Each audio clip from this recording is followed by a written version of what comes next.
folks, and welcome back to Four Corners of the Galley. I'm your host PBO, and you're joining me on another edition of Atlanta Robbin season. We're all the way up to episode 8, Woods. So, why don't you join me on this deep dive into the mindset of Al Paperboy on episode Woods. Let's kick this sucker off.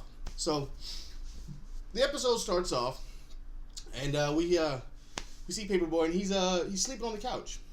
And then out of nowhere, you see this lady in the background. You have no idea who this lady is, and she's humming and she's cleaning up, and she starts yelling at Paperboy, and you find out this is his mom. So we never met Paperboy's mom up to this point. We've only met Ern's parents, and we know that they're cousins. So either the mother or father is either sisters or brothers with Paperboy's mom. So she's there and she's cleaning up and she's humming, she's yelling. I'm talking about, boy, I don't know what you're doing. I didn't raise no boy like this. You need to clean up this mess. So you can see Paperboy's there. He's laying he's laying down, and just like any dude that hears his mom yelling at him, telling him about to get up and clean up everything, he's like, oh. He kind of just like trying to block it out. He doesn't want to hear it. So you see him close his eyes, and then the next thing you know, it's like either you're thinking he woke up the next day, but when you look around, you realize everything's still the same. So in reality, he was dreaming it, or he was having visions of it. So this got me to thinking what this whole episode was about, and basically it looks like Paperboy has lost his mom just recently, because he starts having visions of her and humming, and that's just one trigger. Then the next thing is when he kind of wakes up, he gets a call from Ern, and Ern just says, I'm checking in with him. So it's like, okay, well, why would you be checking in with him? He's like, you got some forms to fill out. He didn't say contracts, he didn't say nothing about money or anything like that. He's got just forms to fill out, and Paperboy kind of blows that off. So I definitely feel like he just lost his mom recently, and he's kind of going through some things, and this is kind of like us taking a trip into the mind of Paperboy's mind and his consciousness and seeing where he's at this moment, and he's kind of like soul searching and searching for who he is and what he wants to be, especially if he just lost his mom. Take it from me, I just lost my father a few months ago, and I know that feeling those first couple of weeks and months, you really start seeing things and remembering things of that nature. So he gets up, and to bring some levity, obviously, to this episode, because I feel like it's a real deep soul search episode. We get Darius in there, and Darius is in there. He's making some food, and he's talking about he's cooking in there, and Darius goes, "Hey, you want some pasta?" He goes, "When did you learn how to make pasta?" He's like, "The internet." So Darius is in there making some pasta, and he's like, "Nah, I don't want none." You can see that Paperboy's really just not up to stuff. All of a sudden, the honk comes in, and he's like, "Oh, that's for me." And he goes, "Oh yeah." He goes like, "Yeah, that's." He goes, "That's Sierra." He goes, "Yeah." So Darius kind of shocked that Paperboy's kind of doing this relationship thing, and it kind of brings more sense, because when you're at your lowest and things are at your worst, you're looking for people and things to hold on to keep you up, and nothing is better for a dude, honestly, than a girl to make sure they take care of you. So especially when you lose someone who's taking care of you for your life. So he kind of leaves, and but before he leaves, Darius comes with a classic old Southern cooking line that I've heard before, that my mom and everybody else has said before, and I'm going to put my foot up in this, or they put their foot up in this food, and he goes, "I'm going to put my foot up in this food," and then he literally puts his foot in the food afterwards. I fell out laughing when I saw that. That was absolutely hilarious. So it was a great little humor they throw in there, because it definitely has some moments, but the things with Paperboy are not that light. They're very heavy and very soul-searching moments. So Darius. So Paperboy gets picked up, and this is when we meet Sierra. So Sierra is a instant famous. She tells us she's instant famous. Basically, she's an ex-stripper turned model, Insta model, and is selling weaves online on Instagram, and is making it up and blowing up big, and she's doing real good for herself. So she's on the come up, and she's doing well, and she's basically Paperboy's girl at this point, or at this moment Paperboy's claiming her as his girl or something of that nature. So they're just kind of driving through, and you can tell that Paperboy's definitely not in the mood, because he gets in the car and he's dead quiet, and you can see that he's in a different place, because she starts her own conversation by herself, basically, to get him to talk. She starts talking about how she used to strip at the strip club right there. Yeah, that was where I was. You could have been there, just trying to engage with him, because he's just completely out of it. And the only time that he really engages in the conversation is when they're driving, they're having a good conversation, and then out of nowhere his song comes on, and she gets all hype for him, and it gets this nice little smile on his face, kind of brings like some light to his day, and he's real happy about it. So they're out and about on this, that kind of this day.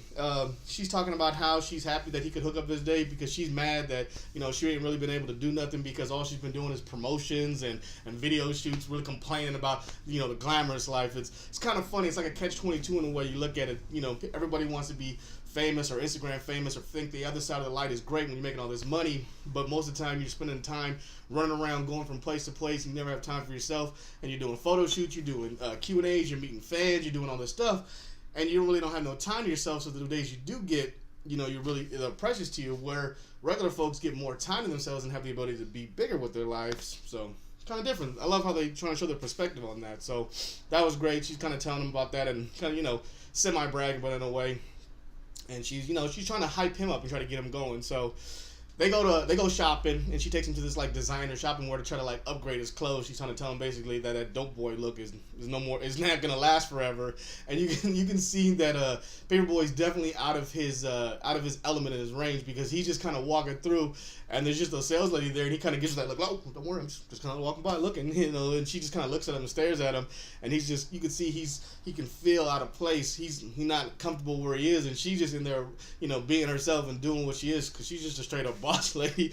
She's like, you need to fix your clothes, let me get this. She tries to pick out some shoes. He calls him, I'm not trying to be a black Aladdin. He's got a great joke in there. She's like, you need to fix this. Starts yelling at the salesman, get me these in 2 sizes. And he's like, who are you yelling at those white people? She's like, somebody got to boss him around. So it's definitely, she's trying to show him that there's more to this whole game that he's in, and that he could be really upgrading his whole life, and that he needs to he needs to step up, and get off the pot or shit. That's old Satan, and he needs to step up his game, and she's really trying to school him, and he's just really lost right now. You can see he's just deep in lost in his own mind. So they go from there, and the next thing we see is we got her, and she's outside with some fans taking some snapshots, and you can see him. He's really impressed by how she handles herself and carries herself out in public, and how she's just really, she's just a boss like that, and you can see it in his face. He's about to smoke a blunt, but he's kind of there and puts his arm out, kind of like out of respect. And they go and they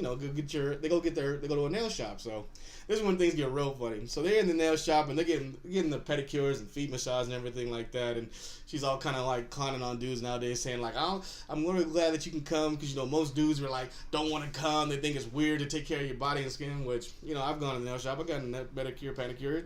It's actually really good. It takes care of your stuff. So they had some fun conversation, and basically this whole time, she's trying to upgrade him. She's trying to get him up to the next level, and she basically wants to start almost like a instant fake relationship. But these superstars and celebrities create all these fake relationships so people can buzz about them, and things of that nature, and try to get both of their brands get higher up so they can make more money. And that's basically the same thing she's trying to do. She's like trying to tell them like, look, we can do this together. We don't even have to sleep with each other that much. She's even like putting parameters out there like, look, don't worry, I'm just trying to boss you up, move you up to the next level. And he's like, nah, I'm just trying to keep it real. She's like, man, keeping it real ain't the worst. She's like, you already on the radio and making money, you fake. I thought that was a great line. Like, the minute that you become famous, no matter what it is, the personification that this person that you were beforehand doesn't matter, because it's whatever everybody else sees you as going forward is what they see you as. And that's kind of, she's just like schooling them like, look, you already set up, and they already think you a dope boy getting money and hurt and shooting fools and doing whatever you got to do. Might as well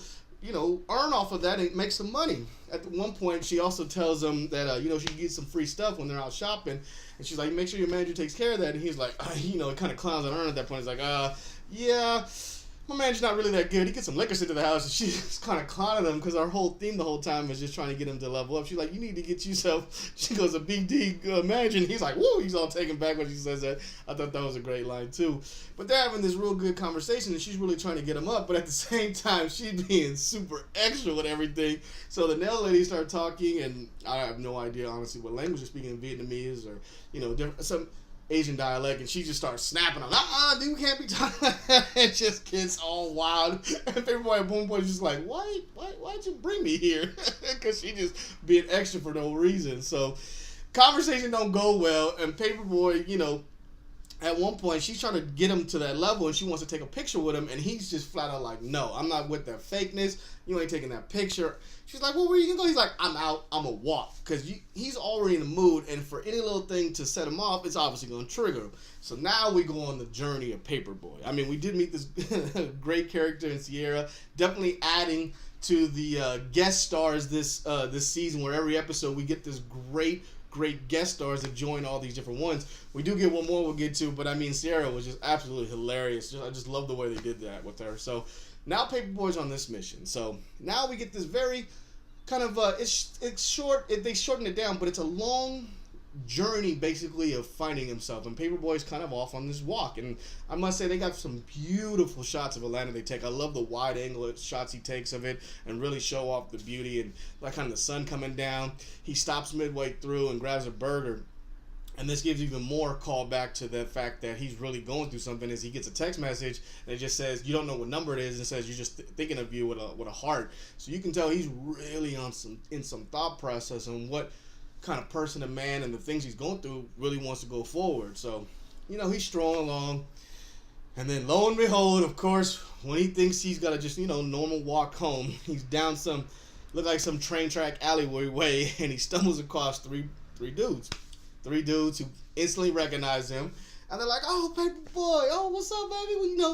We loving that new song you put out. We digging you, we can't believe it. And he's like, hey, why you here? He's like, oh, I can't walk. He's like, well, where's your car? He's like, well, I'm not got no car. He's like, oh, keeping it real.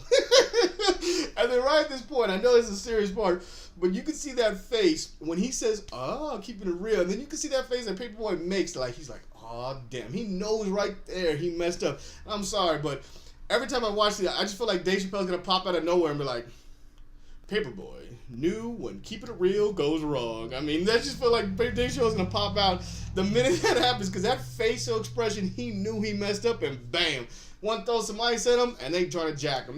They wrestle him down. He's trying to come back. One cold clocks him in the jaw. He's bleeding. The other one that was talking to him whips out the pistol. Then he starts fighting with the pistol. The other one grabs his watch. They snatch his chain and thing off. They struggle with the gun and gets it away. Kind of shot goes off. He gets away, and he, just like any dude, it's like he's sitting there panic and then realizes the dude still got the gun and has to book out. And of course, he's got to get away from this dude, because this dude starts chasing him, and he breaks into the woods. So he's just running into these wild open woods of Georgia, and he's just out there running, trying to get away, and he slips down and gets himself away. So this is where I feel like they're here to design to kind of mess with you in a way, because he gets away and he's bleeding and he's all distraught and everything. So when we meet the next individual, because once he gets away, he's just walking through the woods. He's just happy to be alive, and now he's just trying to figure out his way. I did look up the woods in Georgia, and yes, these woods are all over. I've never been there, but I've seen that they're all over the place. So I was like, wow, that's crazy how there's just pockets of woods and then cities in between them. So very cool. Definitely showed some beautiful shots of the woods, and he's just kind of strolling through. He's strolling, and then he starts hearing that same humming that he's heard the whole episode. And it's the same kind of humming that his mom was doing. And we meet another individual, and then we meet some homeless dude in the woods. Now, I, for one, believe this is something that he manifested in his mind and made it visually come alive for him to kind of like figure out a way to get out of it. I don't feel like this dude is real. I could be wrong. He could be real, but I feel like this is kind of his way of kicking himself to motivate himself to figure out a way it is. Because the dude acts real crazy. He's got some funny stuff in there, but like at the beginning, he starts talking to him, and he's like, "You looking for them young ones?" He's like, "You looking for?" Yeah. Well, they went that way. And he's like messing with him. He knows he's messing with him. He's like, I'm sorry, I'm just high. He even tells him he's high. And then one of the best lines is like, "You want some chapstick?" He's like, "Yeah, I don't want germs. I don't want to share." But he tries to give him his chapstick, and he's like, just looking at him like, nah, man, I don't want no chapstick. And then he yells out some craziness like, he goes, "I lost my baby," and it's like, then it just gets all real freaky, and he's like, "What?" And he's like, "Yeah, I lost my baby," and I don't know. And then so Paperboy knows. At the same time, this dude starts following him, and Paperboy's just lost, struck through the thing, and this guy's following him and really messing with him. And then when it really hits into his head, and this is where I really feel like he did lose his mom. When they start having an argument because he wants himself following, he goes, "Just like your mom." And he goes, "What? What you saying?" And you can see in Paperboy's face that he just completely freaks out. and does not and is trying to figure out how this guy knows that he looks like his mom. I mean, that one triggered him. So they kind of get in this dispute. Paperboy's lost. He can't figure it out, so he sits down. And the dude sits next to him, and he pulls out a bottle or something. Looks, I don't know what the heck that was. That's from some Firebird or something. Takes a swig, and he's just telling him like, "Look, boy, you need to do something with your life. You gonna man up, or you gonna go, or you just gonna sit here and die? You know, dear guts." He calls him dear guts because basically the way when Paperboy's walking around this woods, he sees this deer at the beginning, and this deer is dead. So, and it's got the guts pouring out, and he's walking around. By the middle of the night, he's learned that he's walked in a big giant circle because he sees this deer again with the exact same deer guts, and this dude's just falling around making fun of him, and he realizes that he's been walking in a circle and he's lost. That's why he sits down. So this crazy dude just starts calling him deer guts. So he's sitting there, he's like, "What are you gonna do, dear guts? You gonna fight for your life, or you gonna do something?" And then out of nowhere, this guy breaks out a box cutter and puts it to Paperboy's neck and just starts threatening him, like, "Boy, you gonna live that life?"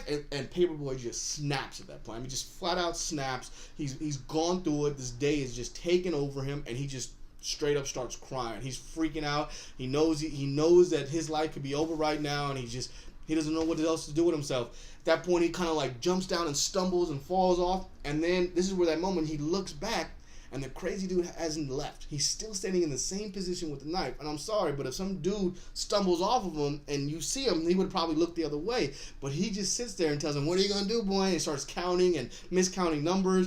Paperboy sees that, freaks out, and books it, and stumbles out of the woods right into a gas station.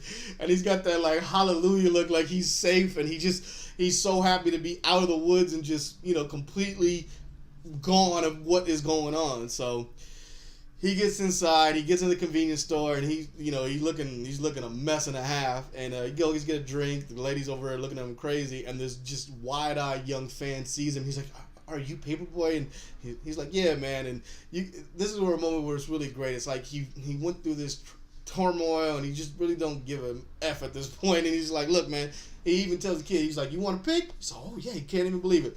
Beat up, bruised, looking like mess, even me mugging with the blood. Gives that kid his day because he's basically keeping it real. That's what the whole motto at the end. And hopefully he finds himself at the end where he came out more about enjoying his life and accepting what he can move forward with. And maybe we see a different Paperboy, maybe we don't, but I feel like he definitely went on a journey to try to search for the man he wants to be and what he wants to move forward and try to accomplish. So I think that was this whole journey through the woods and getting out and being free, because at the end of the day he still wants to be himself and still wants to be real and keeping it real. So it's definitely a great episode into the mind of Paperboy. I truly liked the deep dive. It took me, I watched it a couple times because I thought it was a great just soul-searching episode. So, alright, well, there you go, folks. I'd like to thank you for joining me on this episode of Four Corners of the Galley, Atlanta Robbin season, episode 8, Woods, recap review. Recap and reviewing Unsolved. Got last week's episode here, and in case you missed Champagne Pop, it got that right here. All right, until next time, guys. Good night, Ted.